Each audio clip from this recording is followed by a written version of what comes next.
When Duchess Endova discovered the humans, she was ecstatic. After the initial misunderstandings, she realized that mankind was the tool she needed to take the throne. They were only about 12 billion of them, with only one real system. They would be easy to control. More importantly, they were good at fighting. Well, they were for the most part terrible with a sword, spear, or bare hands, but they didn't need that. They had evolved to be able to throw things with deadly accuracy, and as such were great at distance attacks. Nowadays, they didn't rely on throwing stones, but rather what could only be described as portable artillery. A well-armed and well-trained human could take out dozens of enemies without getting hurt. Not only that, but they were great at tactics too, using snipers to disrupt the chain command, forcing the enemy to fight them in disadvantageous terrain, making a show of their power to push the enemy to surrender, destroying supply lines. The more Duchess Endova learned about humans in their military history, the more she was convinced that she needed to obtain their strength. But she would need to act carefully. Even if humans were primitives, they were still more numerous than her subjects, and she had learned many reasons why an invasion would go wrong. No, she needed another way to convince them. So, she would offer them to fight for her in exchange for technologies, rare minerals, and land. Tack and minerals would make them even stronger, and the land they'd be interested in would be around their home system, that is to say, utterly worthless. It was perfect, and after a few months of deliberation formed their citizenry. She still didn't understand the point of the system, but she was ready to ignore their eccentricities as long as they fought for her. They accepted. After that, she just had to wait for a good opportunity to strike and unleash her new mercenaries. While they were ineffective in space, they worked wonders on the ground, even better than anticipated. They were so terrifying that many nobles joined in Dova's faction just to avoid facing them. And they only grew stronger every time they got their hands on a new technology. Soon, they were no longer asking for payment, just the right to reverse engineer things they looted from planets they invaded. They then used it to improve not only their weaponry, but also their augments, a technique so insane other scientists never even considered it. Humans were putting technological implants in their body to become stronger, faster, and more accurate. The translator chip was also an example of that.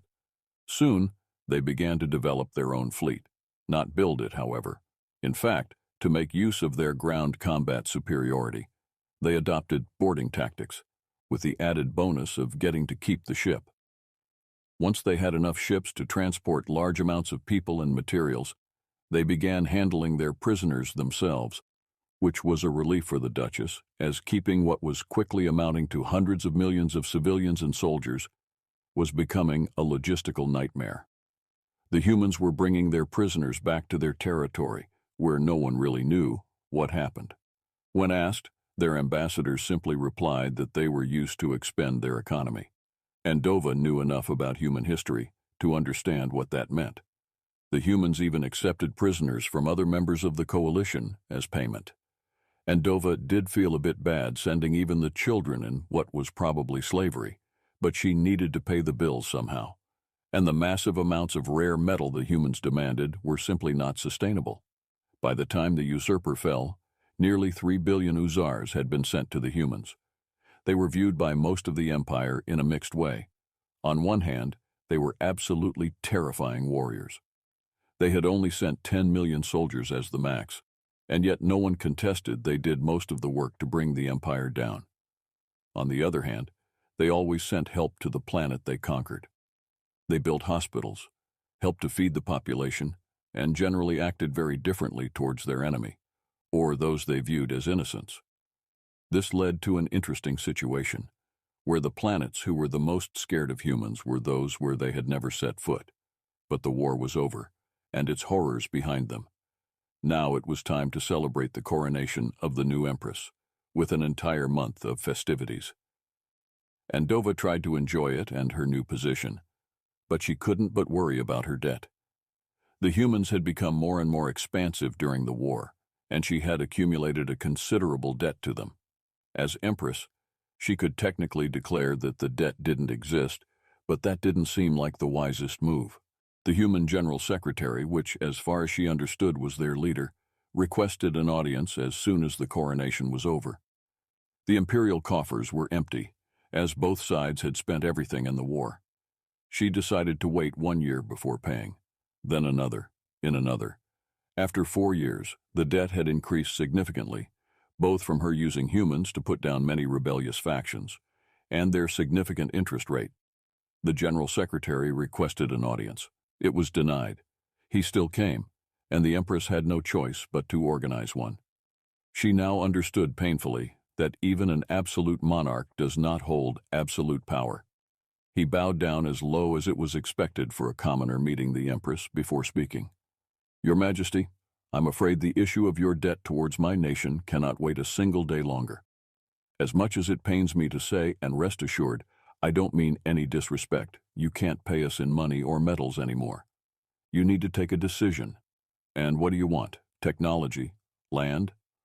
I'm afraid you no longer have technology. We don't. As for land, we are not interested in imperial territory, and our law recognized what's beyond that is up for grabs.